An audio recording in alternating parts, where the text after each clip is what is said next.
All right, beautiful. Guys and girls, thank you so much for tuning in to session number two.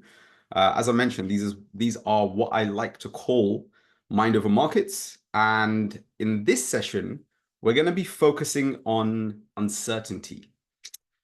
Probably, I would say probably after beliefs. I mean, I've tried to put these obviously in a little bit of a structured format, but after beliefs, I would say this is one of the most important sessions that you need to go through. Really helps to lay the foundations of everything that we're doing going forward. And what we were just talking about in the chat for anyone that's just watching back on the recording, I was asking how you guys found things after session number one, which we went through last week, where obviously we talked a little bit about beliefs. If you're new here, if you maybe this is your first one tuning into and you haven't watched the previous session, I would highly recommend doing that one first. I have structured these in a way to be a little bit, I guess, chronological. Every session is going to kind of build on the last one, ideally by the end of week 8 to give you a complete framework to basically tackle any psychology problem that you have. A lot of people, or a few people in the chat, were basically saying that they enjoyed the first session, and specifically it got them thinking about things in a little bit of a different way. And actually, that's the best thing that you could come away with from a session like this. What you have to understand is the way in which I teach is getting people to understand that everything happens, everything in which we create in life happens as a result of your belief system and your thought process. And so where most people go wrong in life is they are trying to create a change based on action. They try and do something different every day. And of course, that is an important point, and we're going to talk a lot about that in the coming weeks. But if you never truly stop to change the belief system and the thought process, which underpins absolutely everything, you're going to struggle to create the change that you're looking for in absolutely every other area of life. So having the mindset shift from the very beginning, having that mentality of, I'm starting to think about things a little bit differently is very, very important. Because if you understand, ultimately, trading is a game of human psychology, right? You could teach monkeys to draw lines on a chart and identify order blocks and fair value gaps and pivot points and Fibonacci, like whatever tools you use, it really doesn't matter, right? The analysis is obviously, yes, you need an edge in the market. It's very, very important. And we're going to discuss that as well. But you need to make sure that you have a way of thinking which is going to put you above everybody else. If you think about why most people lose, it's because inherently most people are not wired to become good traders. And we're going to talk specifically about that today. Everything in the way in which our belief systems are programmed from a very young age to the mentality that we bring into trading generally wires most people to fail. And the reason that I like following up our initial session on beliefs with today's topic, which, as I mentioned, is accepting uncertainty, I think between these two sessions by themselves, if you just open your mind up to this way of thinking, you're going to fix genuinely probably 60, 70, 80% of the bad habits that you may have that may be holding you back. And just like I said, I mentioned this in the first session, closing that performance gap, right? That performance gap being where you know you can be on paper and the actual results that you're getting live.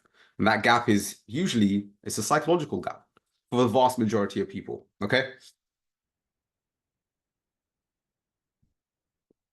You're gonna have to bear with me. I'm gonna be probably taking extra water breaks today because I'm still not 100%, but we're gonna do my best. Right, I'm gonna share my screen with you guys. I'm gonna get whiteboard up just like I did last time. Take some notes on there, and then obviously I will have a PDF exported of the whiteboard to give you guys some notes off the back of it. But of course, I always recommend you guys take your own notes throughout anyway. The session is recorded. You'll have a copy of the notes, but it's important you guys get it in your own words. Okay, let me share my screen. Let me tidy this up. Give me one sec.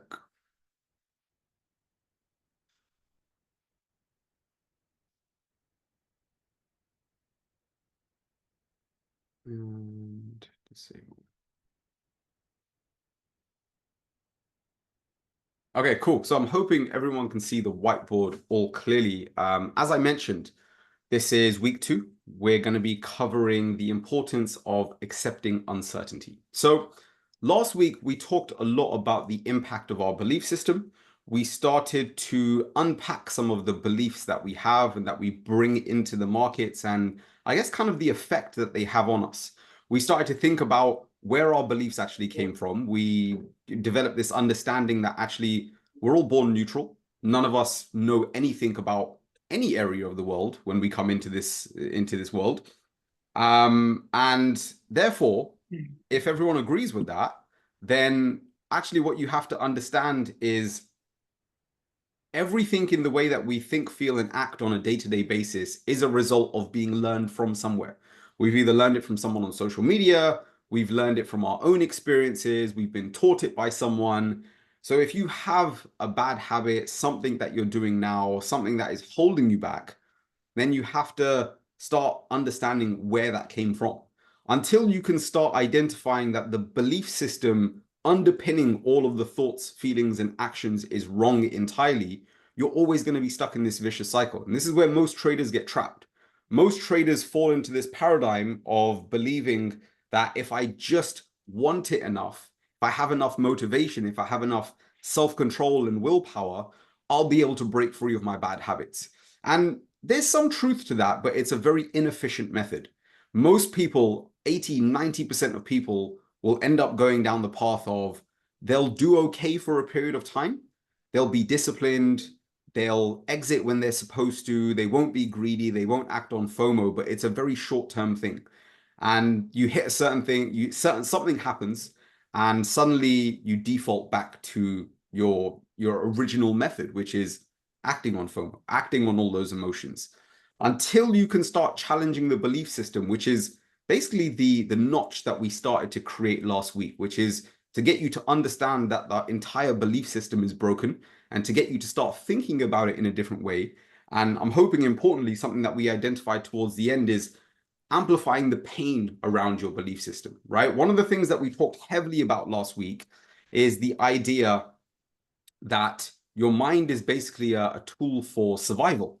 And when you understand that, it is constantly trying to move you away from pain, and it is constantly trying to push you away from pleasure. And that means if you have a bad habit that you're continually repeating, what you have to understand is that your mind believes somewhere, it could be one single experience, but it believes that it's possible to get a reward from that experience.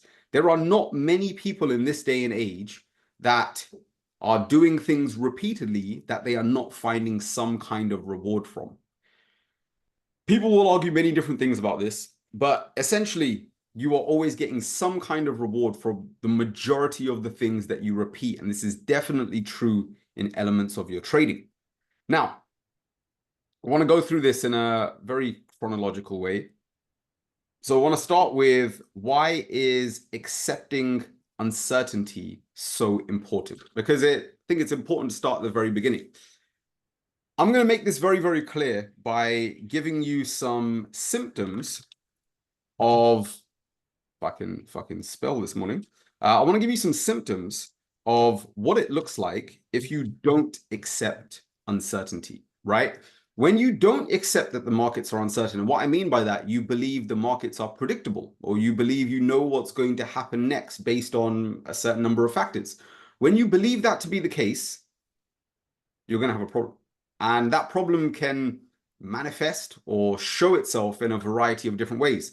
For example, I'm going to list a variety of symptoms on here, and I think some, all, maybe many of you on today's call are going to be able to relate to some of the things that you see on the board here, because you're going to be like, that's me. I have that bad habit, right? So firstly, constantly changing strategies, right? Going through a phase where you think this doesn't work, I'm going to tweak this, and then I'm going to implement this. And then you do that for a week and you have some wins, some losses, and then you analyze the losses and you're like, okay, I need to change this, and then my strategy will be perfect. And you just continually live in that cycle.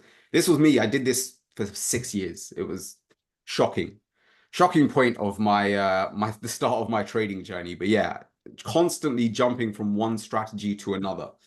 Maybe this comes out as constantly moving your stop loss, or maybe not even using the stop loss entirely, right? again, some place that we've all probably been before.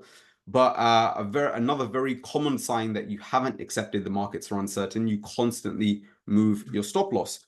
Maybe for you, this is just being frustrated after losing, right? Just being pissed off that the market hasn't done what you expected and therefore feeling annoyed by that situation. Maybe you're someone that blames external factors for the reason that you lost, right? For example, it's fucking CPI, it's NFP, it was Powell, it was somebody that screwed over my trade. Everything would have been fine if that didn't happen, but it was that unexpected outcome. Blaming external factors, things that you can't control. Seeking assurance in analysis, right? Going on to Twitter, going onto your favorite trading community, coming into the boot camp, maybe even, right? And again, I use this one a little bit lightly, but after a certain point, seeking assurance in your analysis is more a bad sign than a good sign. And I will expand on that as we go. And then the last one, I think this is a common one, looking for perfect opportunities. Okay. All very, very common signs that somebody has not truly accepted that the markets are uncertain. And the reason I like to start with this topic right after talking about belief systems is because I truly believe that if you were to simply adopt this idea of uncertainty as part of your belief system, it would completely transform your approach as a trader. It would completely transform your way of thinking, feeling, and acting on a day-to-day and week-by-week basis. Now, most people don't like the idea of uncertainty, and I'm going to dive into the psychology of why that's true very, very shortly. But most people don't like it because when I say that the markets are uncertain and you don't know what's going to happen next, most people fight that idea because they're like, well, if I never know what's going to happen next, how can I make money? How can I make money if you're telling me that I'm never going to know what's going to happen next? And again, I understand, but most people, they take this idea the wrong way. When I say accepting uncertainty, I don't mean that nothing works. I mean everything works, just not all of the time, right? Two completely different things. Most people fight the idea because they believe accepting uncertainty means nothing works.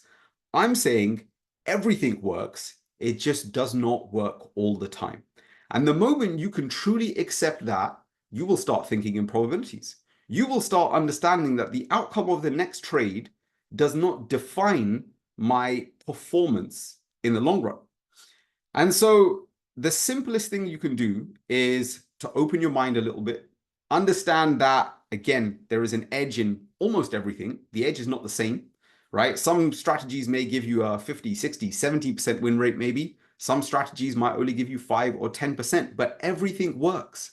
I could tell you the weirdest way to draw up support and resistance or supply and demand or order blocks or whatever it is. I could come up with a fancy new name based on the horizontal position of the stars. It really doesn't fucking matter. Everything will work at some point because the markets are uncertain. That's just a reality. And this is why I've never seen the value in trying to judge someone based on their analysis. Until I've seen data behind what they're presenting, arguing over whose analysis works and whose is better and whose is right or wrong, it is such a pointless exercise. There are an infinite number of ways that you could choose to analyze the markets. There's hundreds, thousands of indicators and confluences that you could stack on top of each other, which makes your strategy unique to the markets. But what makes the strategy work is not the strategy, it's more the mindset of the person that's applying it. Because of course, as we've said, anything works and everything works, just not all of the time. Until you learn the conditions at which it works and the mindset which you need to have in order to be able to consistently apply it, it's two very different things, right? The mindset of someone that needs to be able to apply a strategy with a, let's say, an 80% hit rate, for example, which is extraordinarily high. The mindset of someone that needs to do that versus the mindset of someone that has a hit rate of 20%, for example, two completely different things. The person with the 20% hit rate could actually make more money in the long run, right? They're likely to go through extended periods of drawdown, but they could actually make more money if they're really leveraging and pushing high risk to reward positions. But it requires a completely different mindset. And so this is why the strategy is not the most important thing. It's finding something that actually fits you as a person, and you being able to accept that no matter how good or bad, essentially, my strategy may be, it's not going to work all the time. And the moment you start to accept that, the moment you accept that you're never really going to know what happens next, that's the point where you're going to actually start being able to improve in terms of your approach to the markets. Okay, so very, very brief introduction. Can anybody, again, just yes or no in the chat. I'm not here to call anyone out or pick on anyone. Remember, this is a safe space where we all want to improve. Can anyone relate to any of the symptoms that I've listed on the board here? And does what I've said, has what I've presented at least made sense so far? Okay, perfect. Perfect. Okay, all on the same page so far. Okay, so we now know why today's topic is so important. We now know that most people tend to fall into this category because they are essentially, they don't like the idea of uncertainty. Now, this is not a strange thing for human beings, right? We talked about this idea right at the very beginning of today's session, and it was discussing essentially why most traders, most humans are bad traders, right? We are generally poor traders from the very get-go, and we are wired to be that way. For the vast majority of us, give me 1 second. Don't want to open my calculator. For the vast majority of us, this is a human problem, right? It's not a strategy problem. It's not a lack of knowledge problem. It's a human problem. And so I want to be able to demonstrate this by giving you a little bit of psychology behind why it's difficult. And I think some people find these parts of it boring. Some people, well, I think most people end up finding this quite interesting. I find this bit quite important because the paradigm that I'm trying to get most traders to work through is I want them to stop going to battle with their mind. The only way you can stop battling your mind is by understanding the reason why you're experiencing what you're experiencing. You're not a degenerate. You're not a piece of shit. You don't just lack complete self-control. You don't want to self-sabotage and see yourself fail. For the vast majority of you, you're just doing what normal human beings do. And the more you battle yourself, the less likely you are to actually find any progress through that, because if you can't win the battle in your mind, you're never going to win it in reality. Okay? So why is accepting uncertainty so difficult for human beings? Well, in most areas of life, we are taught that input equals output, right? We are taught that input equals output. For example, when we go to school, we are taught that if you do good things, you will be rewarded. If you do well on your tests, you'll get into a higher grade. It's more likely to set you up for a good university, but you have to do well in your tests. When you're at home, you're taught that if you have good behavior, then you'll be rewarded. You'll get pocket money, or you'll have more freedom, or you'll be able to, relax and chill at the end of your day. You're not going to be punished. But it starts inherently with our school system. The school system teaches us if we do good things, we will be rewarded. And if you do bad things, you will be punished. You'll get detention. You'll do things like this. Later on in life, we are exposed to things like the idea of karma. If you're a good person, good things will happen to you. And if you're a bad person, bad things will happen to you. Again, a common dynamic that most of us have heard at some point in time, and maybe some of us still believe it. I'm not here to debate whether karma is true or false. I'm not here to tell you whether the school system is broken or not. Well, it's probably an entirely different session. But these are things which a lot of us generally believe in. Here's another very popular one. We are taught that if we have a good, healthy, balanced diet and we exercise, we will get fit, right? And again, I'm not saying that paradigm is not true. I'm simply saying we are taught that A plus B equals C. We are taught that a fixed input leads to a fixed output. And the last one that most of you will probably experience is in your working world, you're taught that if you work hard and if you're dedicated to what you do, you will be rewarded, right? So in so many areas of life, we are taught that a fixed input leads to a fixed output. And as a trader, this poses a big problem for a lot of us because we are wired to believe that if we do one thing or we do X, Y, and Z, then we should receive A, B, and C. That's the way our mind is programmed in many different ways. However, as a trader, this dynamic is not always true. As a trader, you can come into the market, you could do everything right today, and you can make $100, $500, $1,000, $10,000. The amount is not important, right? You could make a certain amount of money. You could be rewarded for your actions, and you'll feel good about yourself. And tomorrow, you can come back to the markets, and you could do the exact same thing, and you'll be punished. You'll have money taken away from you. You'll get stopped out in record time. Your ego will take a hit and you'll be embarrassed by that, right? You'll sit there overthinking the situation because it works against your natural programming. In psychology, they call this state a state of cognitive dissonance, where you have suddenly encountered two opposing belief systems and they are kind of working against each other. And you're left with this state of internal frustration. For the vast majority of people, this is what starts to pose a problem. Most people struggle in trading because we are looking for certainty and we're not wired to naturally start thinking in probability. When you are trapped in this mode of thinking, you're always going to struggle as a trader, right? You're always going to struggle because you're looking for the wrong things. You're looking to understand that this factor, these confluences are always going to produce the same outcome over time. And in reality, it does not work that way. In reality, most humans are given a shock horror when their belief system, which can work perfectly fine in many other areas of the world, but doesn't actually apply in the markets. And again, it's a big reason as to why most traders struggle. Robin says, how can one practice to embrace uncertainty? Robin, we're going to discuss that. It's coming up in my next section. Next section. So in today's call, next section. I just want to help you guys to understand the mentality of why it's so difficult, right? This is just reason number one. Reason number two, we generally have a fear of the unknown. And again, we unpacked this a little bit last week. Last week, we talked about the idea that the mind, if I can spell, is wired for survival. And this is why most of us like to stay inside of our comfort zone, right?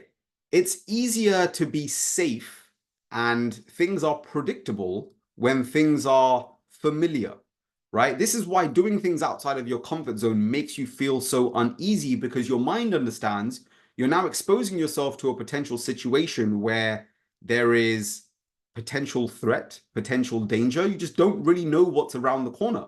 It's no different to walking into a house that has no electricity, no lights on, nothing. You don't know what's coming.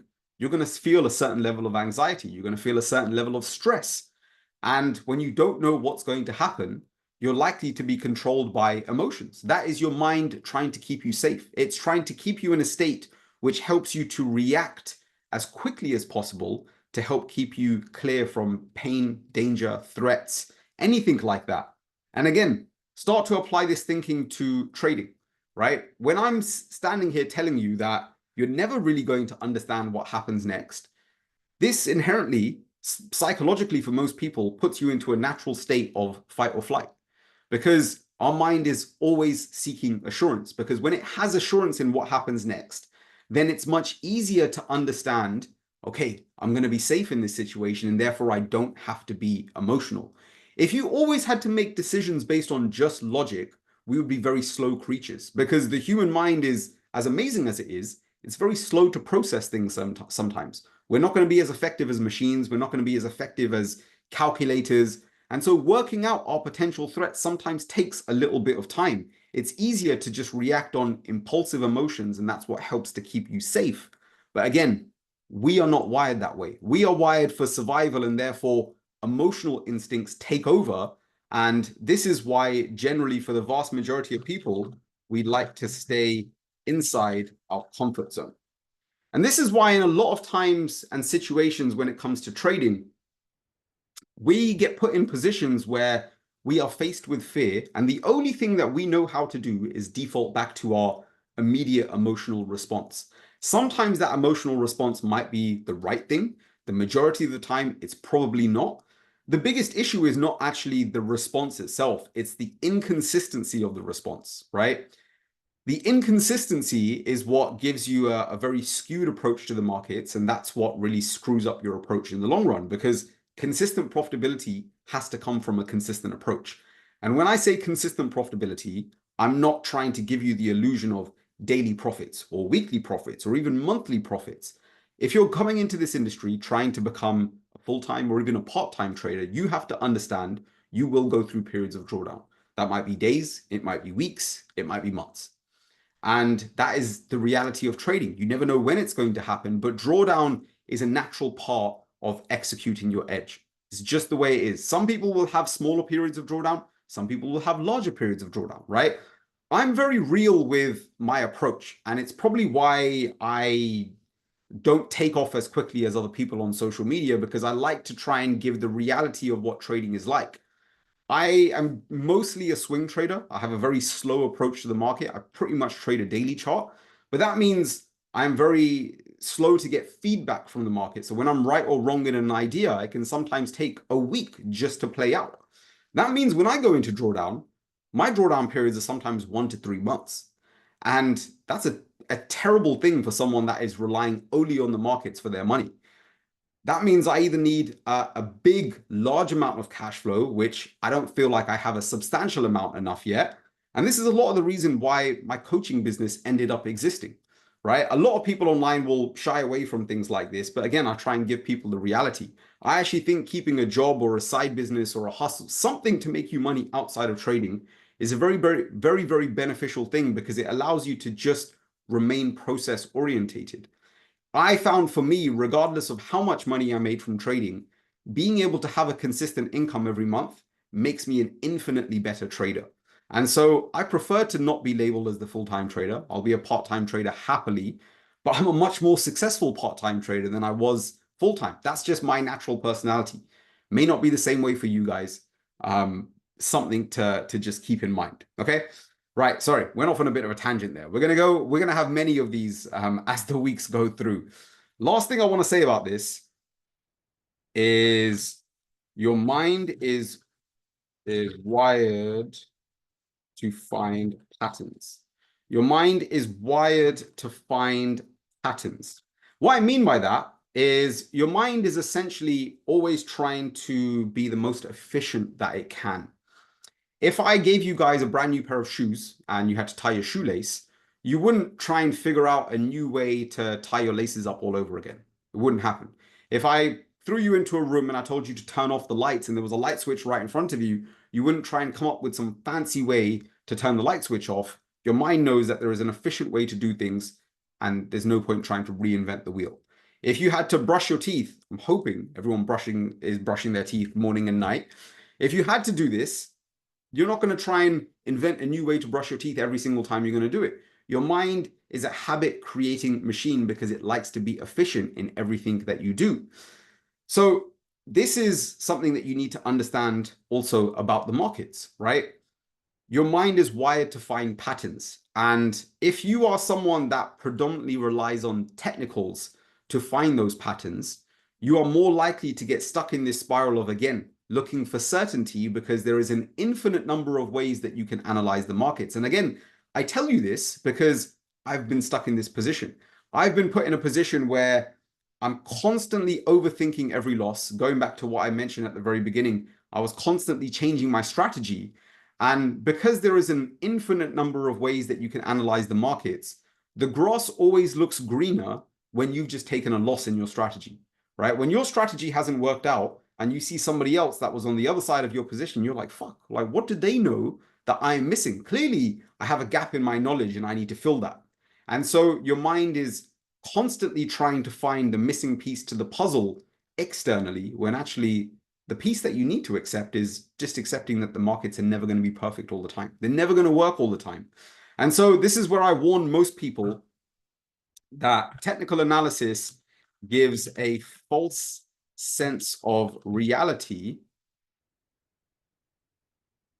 that you may know for sure what happens next. Right? The mind gives you this false sense of reality to make you believe that you know for sure what is going to happen next. And again, most of the time you have to understand we are essentially just taking a well-educated guess. We're stacking probabilities on our side for sure, or at least we should be when we're trading, but we're essentially just taking an educated guess every time we put a trade on. And this is why risk management is paramount, because you never know which trade is going to be the one that works and which trade is not going to be the one that works. Even if you have a really, really good strategy, 50, 60, 70, 80% hit rate, you're still going to take losses. And if you're strung up on those losses and you don't react to them well, you're going to screw up. Otherwise, a very, very good performance in the markets. Okay. So these are psychologically, I think, the three big reasons as to why most people struggle to accept uncertainty. Okay. Again, just yes or no in the chat. Want to make sure everyone's on the same page. Everything here makes sense so far. Louis, TA is technical analysis. Sorry, I was trying to save myself on writing there. Technical analysis. Okay, cool. Sounds like everyone is on the same page so far. Okay, so we understand why accepting uncertainty is so important. We understand psychologically why it's so difficult. Now to the good stuff. How do we actually start to embrace it?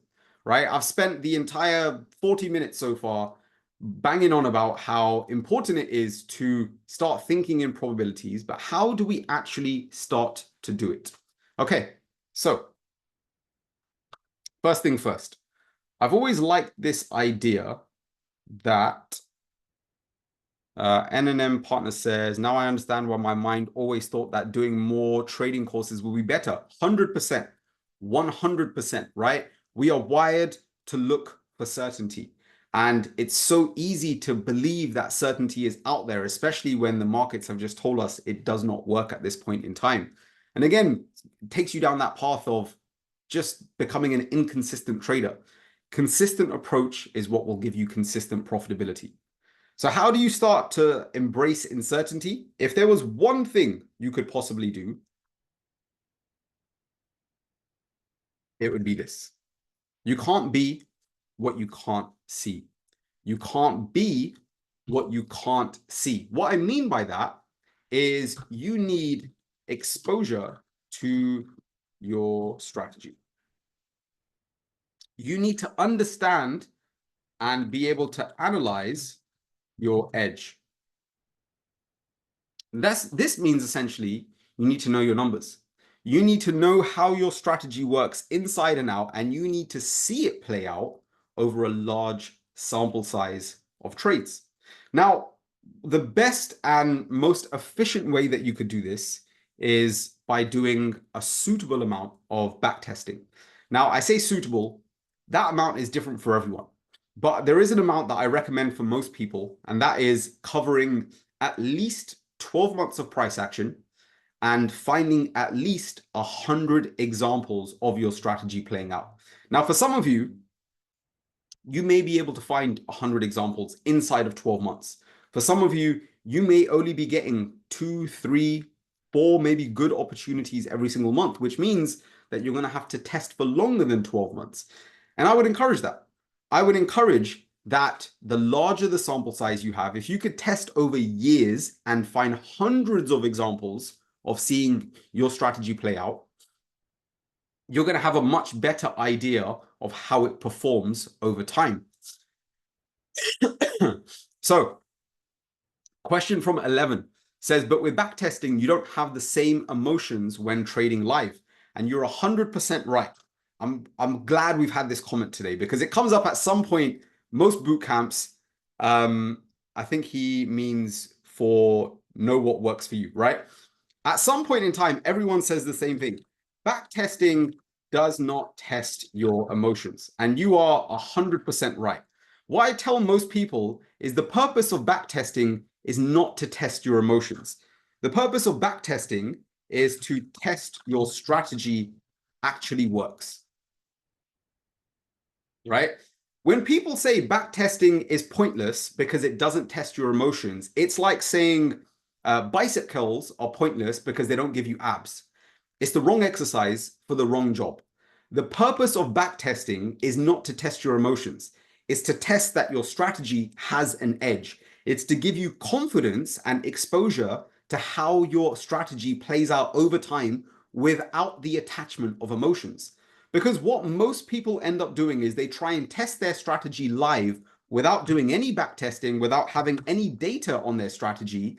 And what that does is screws them over, because when it doesn't start to play out live, they don't have enough confidence in what they're doing.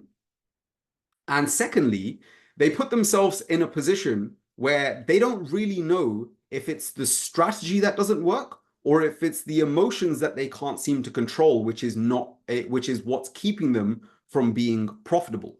Can backtesting also help you gain confidence? 100%, right? 11 says it's not pointless, but you will not perform the exact same when trading live. Agreed with you, right? I'm not disagreeing with you, 11, at all, right? But what I'm saying is you need most of the issues that you will have when you go live can be linked back to confidence in your strategy. If you had enough confidence in your strategy, you wouldn't care about a loss because you know a winner is coming. You wouldn't care about a period of drawdown because you know that over a large enough sample size, your strategy will play out. And unless you have enough experience in backtesting, you're never going to be able to develop that sense of confidence going forward, because you're going to give up on your plan long before you find the consistency that you're looking for. There is going to be an entire session or multiple sessions that we go through when we talk about how to deal with the emotions. But the problem that most people make is they try and tackle the emotions and proving they have an edge in one go. And when you try and do both of those at the same time, they get jumbled up. You don't know which problem you're facing, and then you're trying to apply the right solution for the wrong problem, and you're never going to get anywhere. So what I say to most people is you're better off separating these things. Go through a period of good back testing, understand what most people are missing, which is having the confidence in your strategy, knowing your numbers inside out, and then at least you have a foundation that says, you know what, my strategy works. At least I know if in theory I was able to stick to doing X, Y, and Z, I know I will make money. And I promise you, having that level of confidence in your strategy will put you miles ahead of most people that are trying to make this work. Now, one thing I want to explain when it comes to confidence. Sorry, excuse me. One thing I want to explain when it comes to confidence. The analogy that I give most people that most people can relate to, if I took each of you and I threw you onto a stage and you are now surrounded by 1,000 people staring at you, and I asked you to give a presentation on a topic that you knew absolutely nothing about, on your first day, you're probably going to feel scared, nervous, anxious, worried. Some of you may run off crying. I don't know, right? You're probably going to react very negatively in that situation because you have no experience with it, because you have no confidence in what you're doing. But if I forced you onto that stage every single day, same 1,000 people, same stage, same topic of conversation, and I did this every single day for 100 days, on day 100, there's a good chance you may not be filled with confidence, but you're going to feel way more confident than you did on day one. You're going to feel way better about yourself than you did on day one. And the reason behind that is because confidence comes from experience. It comes from exposure to situations, to information. The more you can expose yourself to it, the more your confidence will rise. And so I want you to think of backtesting in the exact same way. Forget the idea that it doesn't test your emotions.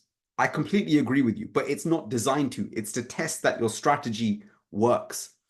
When you have that confidence because you've seen something play out over and over again, you will start to believe in it. And when you have that level of confidence, it will fix a very good proportion of the emotions that you tend to experience, because, and a lot of that is because you have the right expectations. So what I mean by that is when you start testing your edge and you actually go through a suitable amount of back testing, you are going to see your strategy takes losses.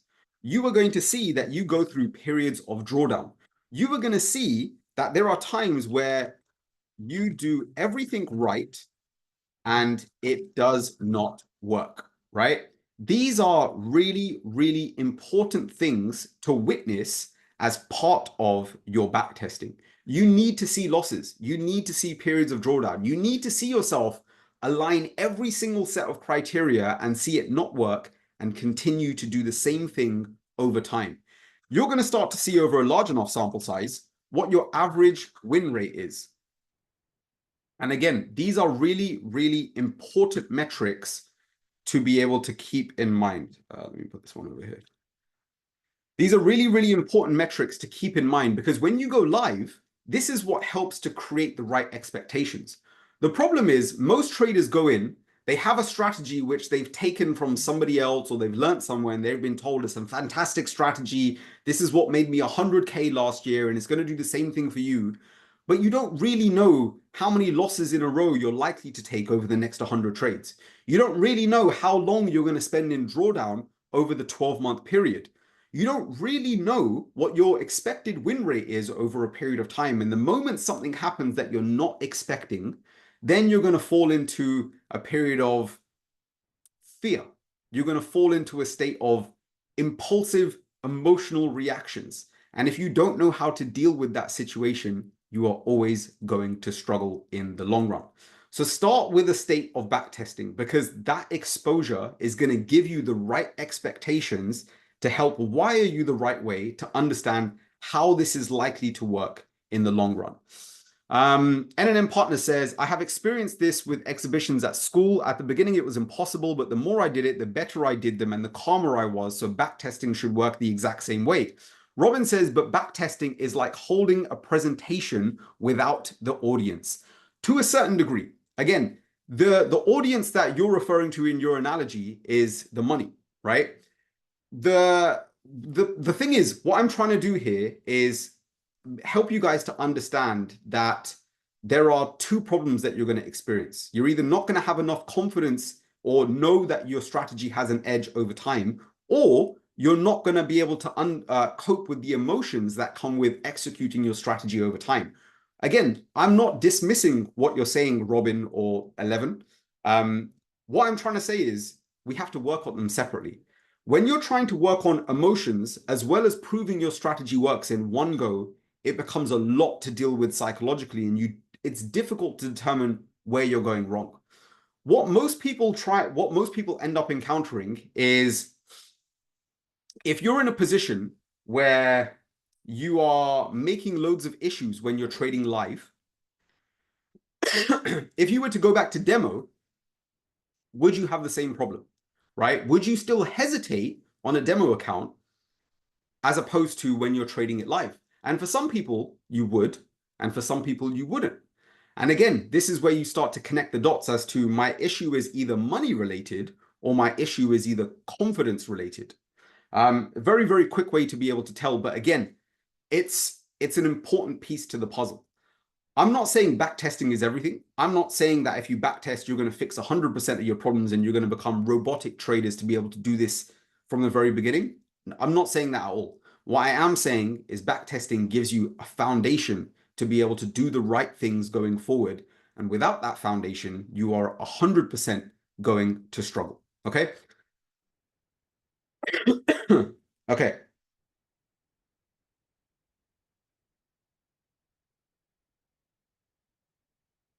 Taking back control.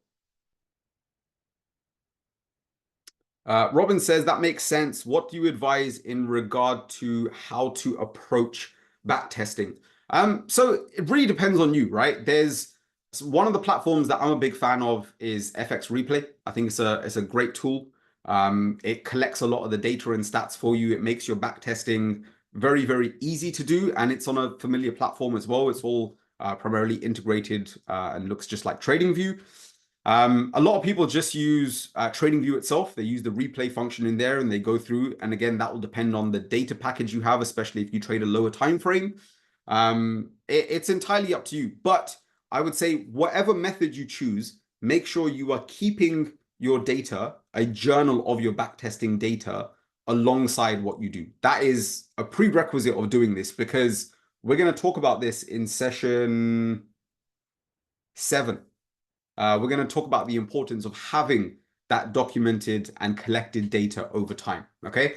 I hope that answers your question a little bit, Robin.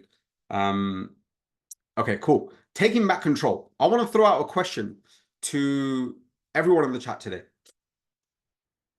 Sorry, still dying evidently from a little bit of my illness. Quick question for everybody in the chat today. And again, be completely honest. There's no, well, I'm going to say there's no right or wrong. I believe there is a right or wrong answer to this.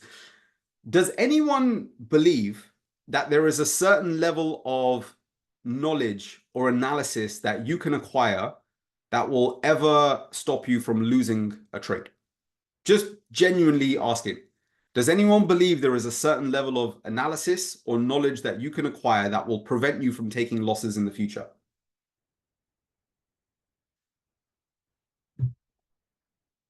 Okay, good. Perfect. Right? Most people are on board. We had Louis that said not really, which I'm a bit suspect about, right? But most people are on board with the idea that there is never going to be a place where you get to where you're ever going to be able to avoid losses. And I say this because you could have every technical factor out there. And I'm talking every factor that David teaches you, every factor that anybody online could teach you about a profitable strategy. You could have every single one of them in your favor. You could have the news come out and support what you're saying. And the moment you hit buy or sell, after doing everything right and everything correctly as per your analysis, you could have war breakout. You could have terrorism. You could have a natural disaster. You could have an unexpected interest rate announcement change. I don't know. Anything could happen at any time. And any one of those things will completely negate the quality of your analysis and leave you screwed in the long term. And so what I hope most people are on board with the idea, and it seems like everyone is in the chat so far, is that traders never really know the outcome of a trade. And that means if you don't know the outcome, your job is not to predict. Your job is to manage risk. Okay? If you never really know the outcome of the next trade, your job is not to predict. Your job is to manage risk, right? Because I want you to open your mind up to a different way of thinking. I want you to start believing that your job as a trader is not about analysis. It's not about predicting the next trade. Because if you believe that's your job, the problem is when that doesn't happen, and as most of you have agreed in the chat, it's never always going to happen. You will feel like if you haven't analyzed correctly, you've done something wrong. And that's where the self-destruction starts in the mind. So what I want you guys to start believing is that your edge is in your ability to manage risk. If you can't guarantee the outcome, then your job is not to predict price. Your job is to place probabilistic bets that have asymmetric risk to reward. What I mean by that is small risk, higher reward, right? And in the majority of cases, that will generally do you well. So your edge is always in your ability to manage risk. It's never about your analysis. The moment you start breaking free of that, again, it opens your mind up to being back in control, because you can always control how you manage risk. And it puts you in a state of actually lowering the amount of stress that you're going to experience over time. Okay. Last point I want to make on this is a perspective shift. Uncertainty is a good thing, right? I talked about why for most human beings, we fight the idea of uncertainty, and we fight it because it's linked with danger, fear, all of these things that our minds are naturally not wanting us to do. Now, I actually want you to start thinking of uncertainty as a good thing, because uncertainty can work in your favor if you open your mind up to the idea that within a certain degree of limitation, of course, you can guarantee the downside, but your upside is infinite. Essentially, if you never set a take profit, your upside on a potential trade is potentially infinite. And that means, again, uncertainty in the market could be a good thing. Uncertainty in what you do could be, something that really works to your favor. And I know that this is something that David does. Feel free to correct me if I'm wrong, but he's big on the idea of sometimes paying yourself, or maybe a lot of the time paying yourself, and leaving partials just to run for those higher objectives. And again, it's stacking that probability in your favor. It's using uncertainty to your advantage.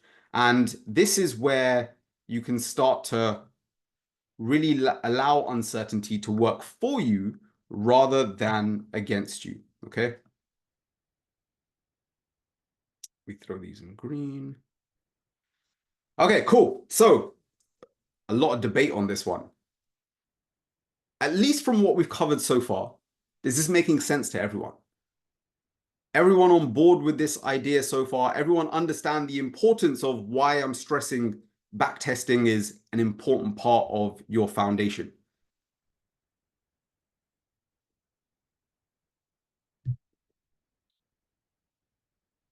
Okay. Perfect. Perfect. And again, I want to emphasize, I'm not advocating backtesting is everything. I'm not advocating that backtesting is going to fix all of your problems. Robin says, my issue is not that I don't know what's right or wrong, but I have a hard time acting on those truths. And Robin, that's completely fine, right? Completely fine. And we're going to address all of the other problems acting on those truths as we go week by week. And this is the purpose of what we're doing, right? We're trying to build on this layer by layer, but the problem is you have to have the right foundation. Hirach says, guaranteeing the downside, but the upside is infinite. Need to think in this way. Cool. Robin, quick question for you. Have you done any backtesting? And again, I'm not meaning to single you out or pick on you at all here. I'm curious as to the mindset behind where you're coming at this from. Have you done any backtesting, a lot of backtesting, very little? Yes, but probably not as much as others. Cool. So what I would say is just open your mind up to this. If you're here on a Saturday morning and you're devoting your time and energy to learning something new, the best thing I could possibly tell you is every single one of the things that you feel like don't make sense, just be open-minded for the next 8 weeks.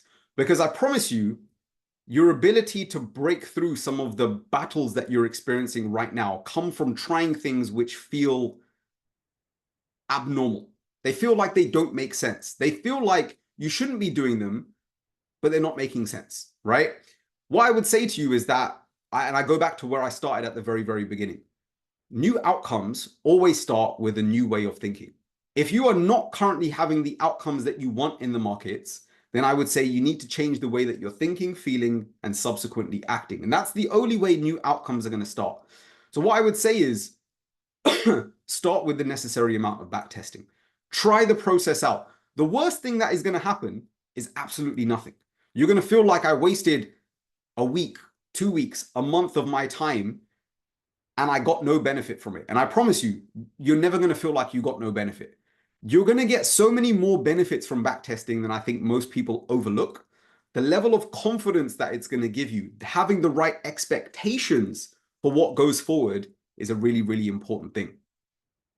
Open your mind to it, try it, and I promise you, you're going to change your mindset on this by the end of the boot. I look forward to having this conversation again by week 8, because I'm hoping you're going to have a very different outlook on everything that we've discussed here. And again, I'm not saying you're saying I'm right and you're wrong, but a lot of this process, remember, is about challenging mindsets. It's about challenging your thought process to start thinking differently. And this is all part of that process. Okay. Last thing I want to cover before we go into a little bit of Q&A, if there are any questions off the back of today, is I want to talk about what happens when it goes wrong. Robin says, you're right. I want to change. I will do that. And I'll tell you how it went next week. Perfect. That's all I could ask for you, right? Perfect. What happens when it goes wrong? So what I mean by this is I'm not talking about the mentality or the thought process behind that here. What I'm talking about is the idea that if the markets are truly uncertain and you've done everything right so far, which is based on the back testing, having the right expectations, challenging your belief system, but you're still feeling like you're getting to a stage where things aren't working out in your favor, I always fall back on this idea, right? What I talk about, and I think I mentioned this in one of the threads, or maybe it was even the main channel that we had in Discord.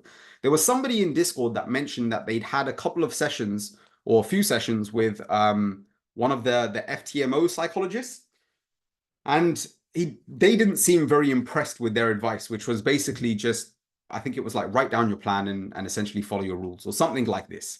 What I advise to most people is you need a proactive approach and a reactive approach. You need both of these things. The proactive approach is essentially what we're working on now. This is everything that essentially happens before you get to the charts where you're live trading and you've got real money on the line. This is everything before that stage. This is about working on your mindset. It's about understanding yourself better. It's about understanding your edge better. It's about building your confidence. It's about having the right expectations. This is all really, really important stuff. And it's a side that most people miss when it comes to the psychological aspect. The reactive side is the side that we're also going to be talking about, but it's about having a pre-trade checklist. It's about having your set of rules written down. It's about having a process that allows you to follow things pretty much as step by step as possible, which is going to allow you to develop in the long run, right?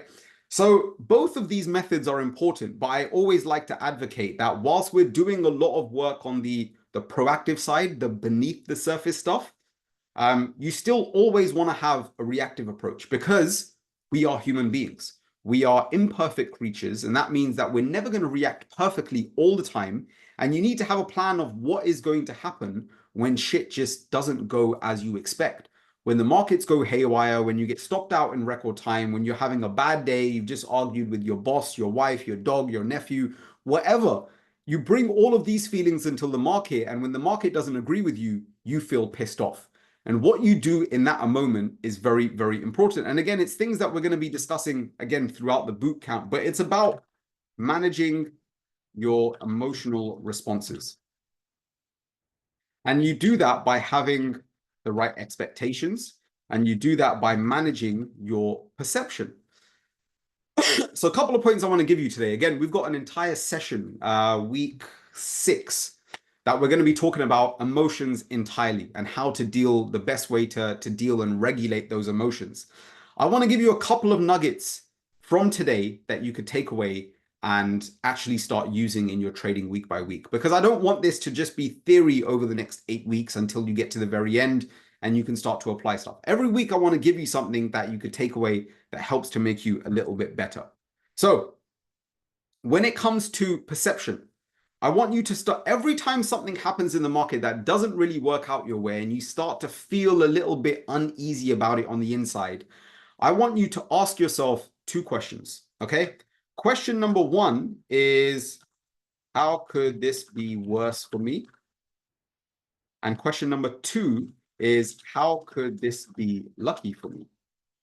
Right? These are 2 really good questions to help you reframe what you are thinking in your mind and start to turn a negative into a little bit of a positive. When you've just taken a trade, hasn't worked out, maybe you've even blown an account, right? You've blown your most recent prop firm challenge. How could this be worse for me? Well, I still have a roof over my head. I still have some money in my bank account. I still have enough money to buy another challenge. I still have connection to the internet so that I can learn.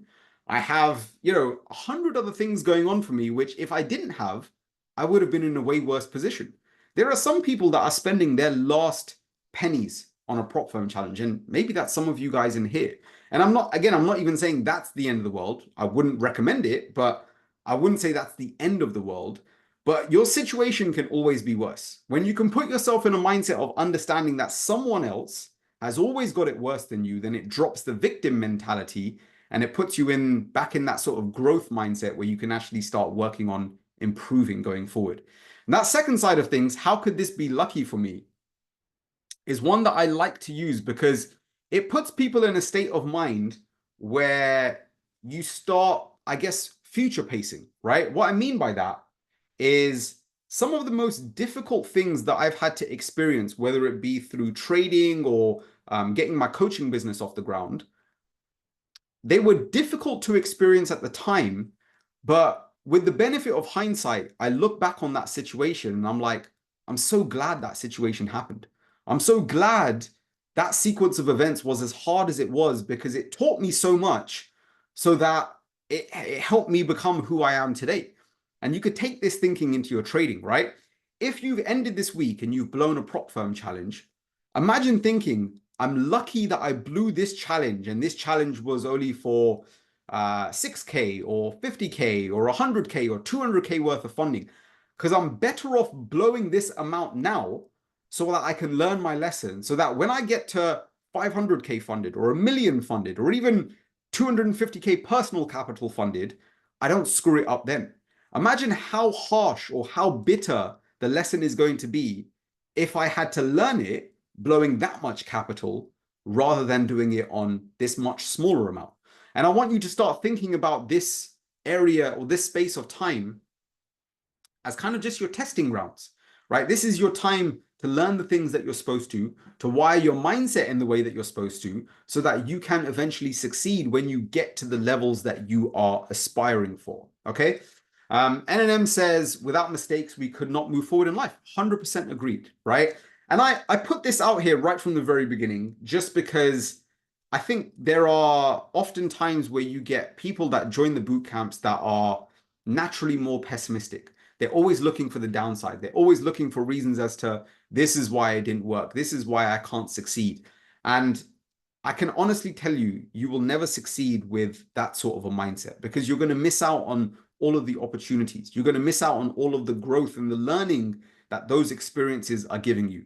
So just two really small ways to help you to start shifting your mindset going forward and opening your eyes to the side, to a different way of approaching everything going forward. Okay.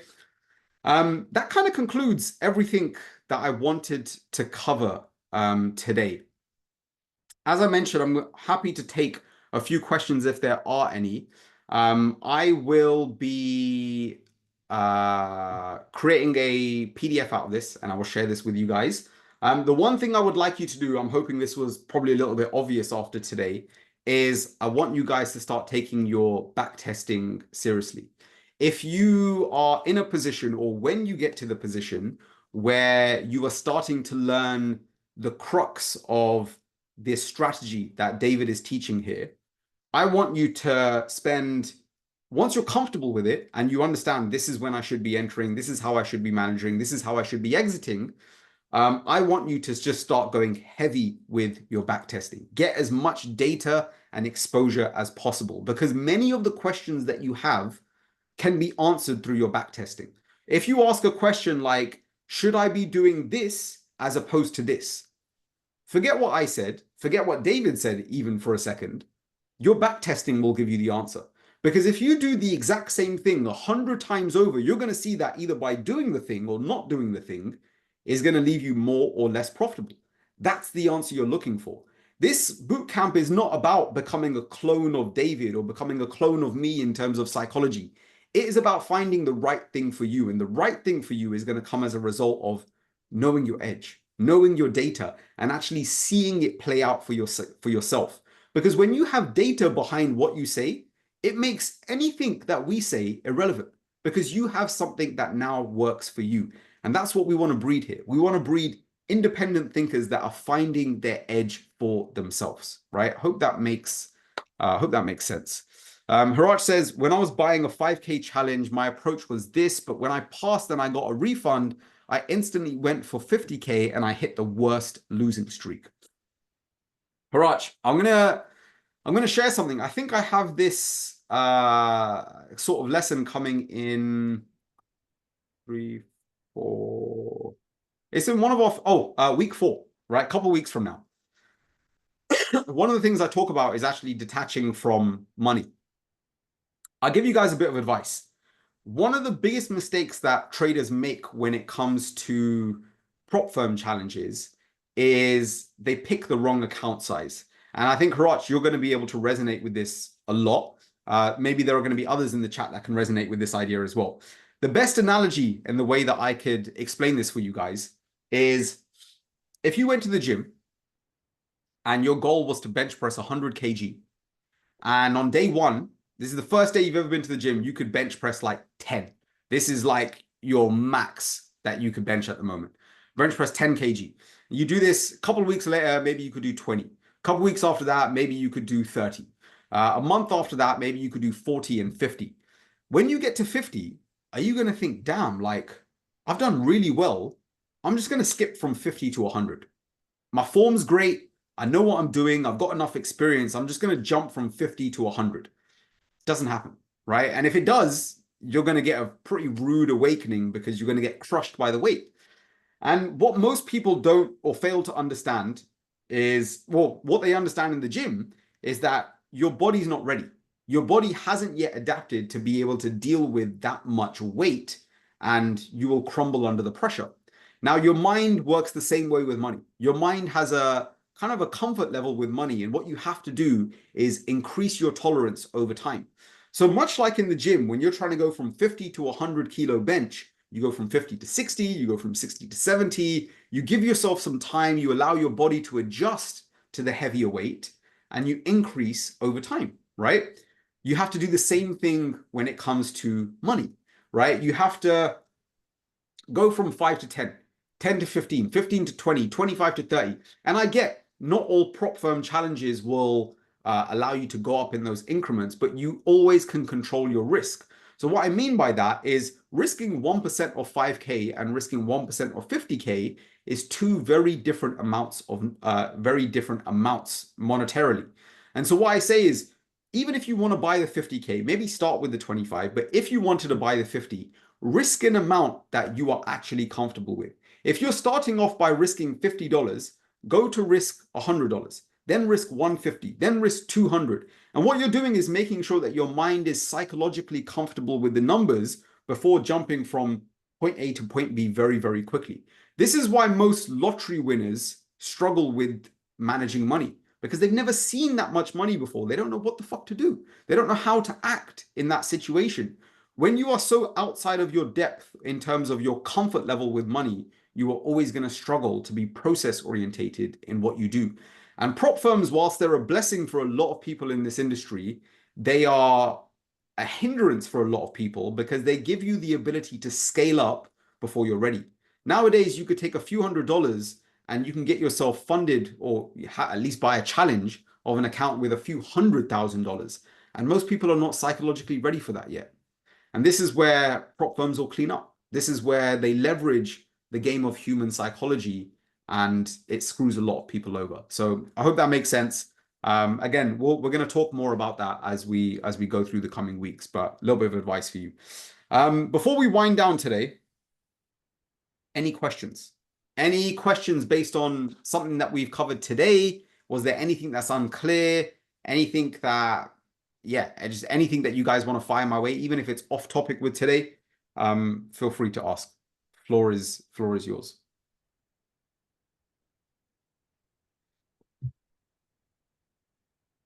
As I mentioned, I'm always active in the Discord.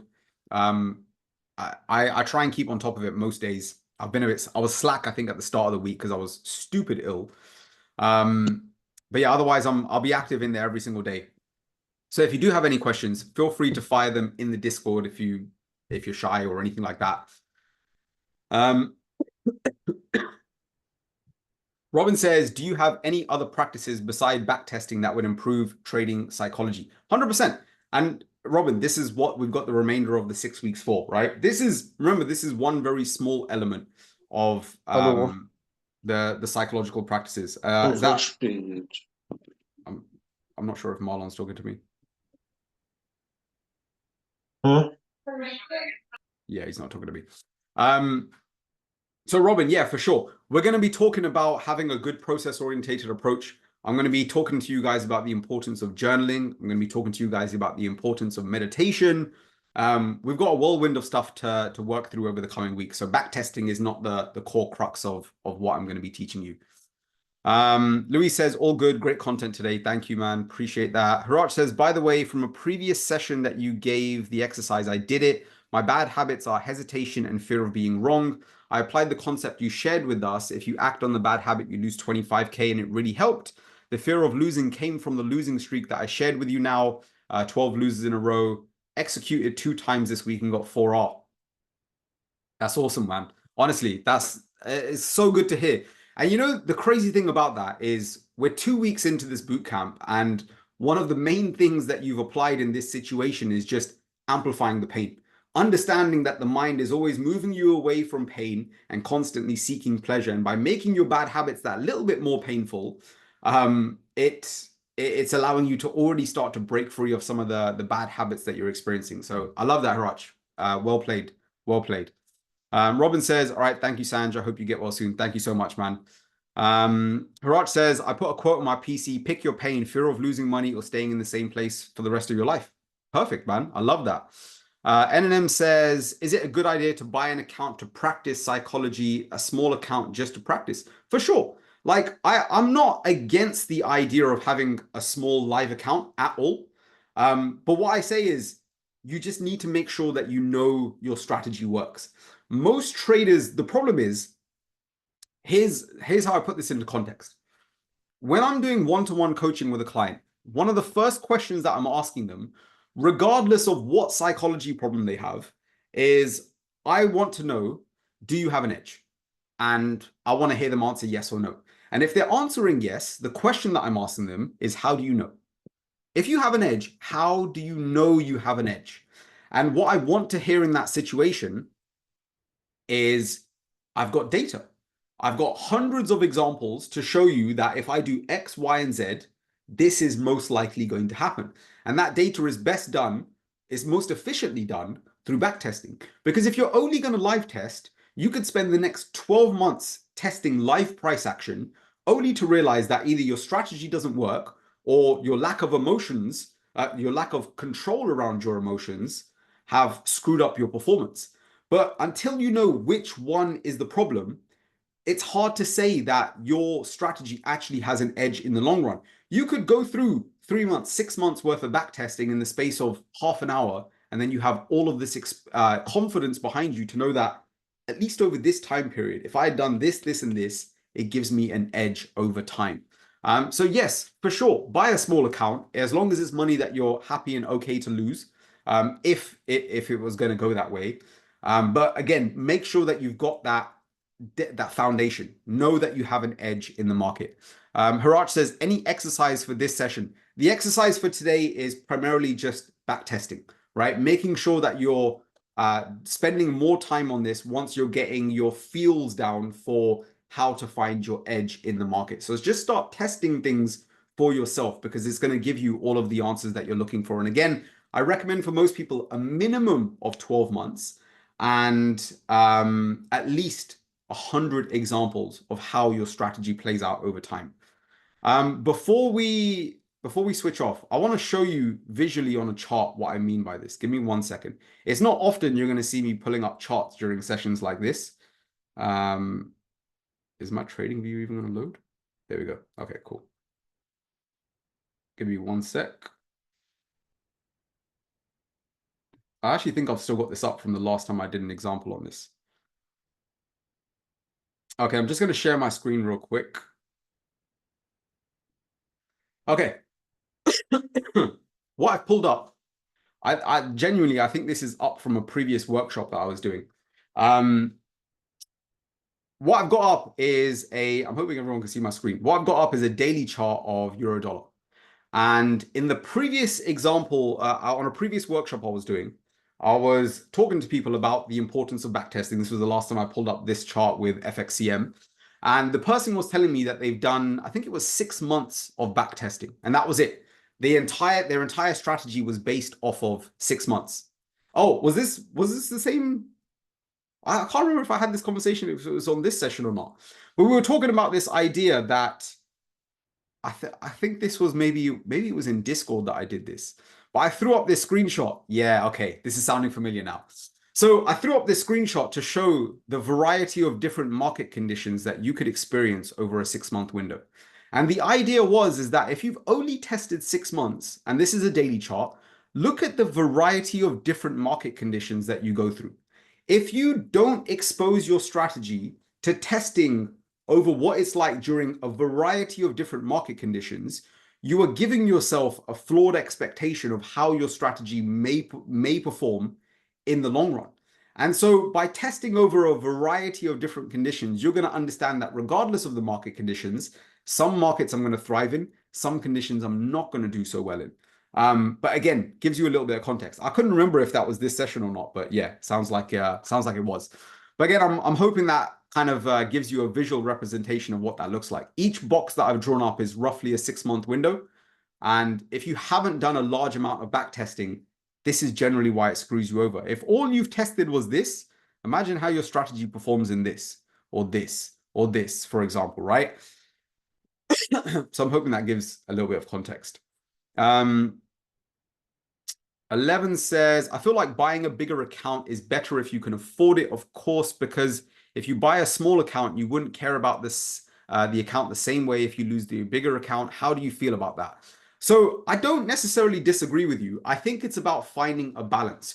You want an account big enough that you care about it not to punt it, but you don't want it small enough to not care about it all, that you just gamble it away in one go. So I do agree with you, but again, it's not necessarily about the account size. It's more so about the amount that you're risking in each position.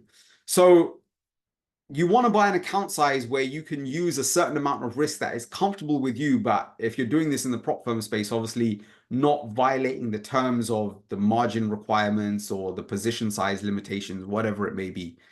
So yeah, again, it's about finding that balance for sure. But yeah, hope that answers your question, 11. Any other questions before we wind down? Leave you guys to enjoy your Saturday.